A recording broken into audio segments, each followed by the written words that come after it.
যে দেখবে আগেকার এ সময় মাহফিল করতে অনেকে, বড় বড় অলি আল্লাহরও কিন্তু মাহফিল করছে।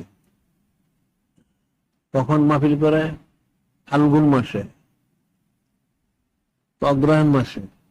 কেমন হলো এটা বলো দেখি?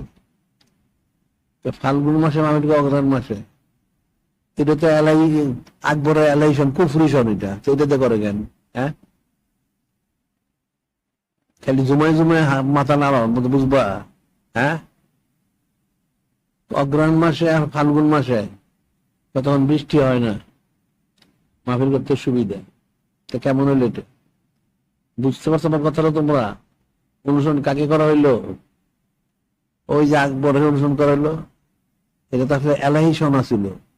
আকবরে হিজরি সনটাকে বাদ করার জন্য এটা করলো। সে তো খোদাই দাবি করছে নাউজুবিল্লাহ। তো ওই এলাহি সন, ওইটাকে পরে নাম দিচ্ছে ফসলি সন, এখন হচ্ছে বাংলা সন। ঠিক আছে, এখন বাংলা সনে করে। বাংলা সনটা কারো অনুসরণ করলো? হিজরি সনটা গেল কই? যদি সৌর সন নাও থেকে থাকে, হিজরি সনটা তো ছিল, সেটি করা উচিত ছিল, যদি করলো না কেউ। তাহলে বুঝতে পারে না নিশ্চয়। তাহলে তুমি পুরো দাখিল হয়ে, তাহলে তোমার কিছুটা দাখিল বাকি আছে এখানে। বিষয় কিন্তু ফিকির করতে, আপনারা কিভাবে ধোকাটা দেয়, এভাবে ধোকাটা দেয়।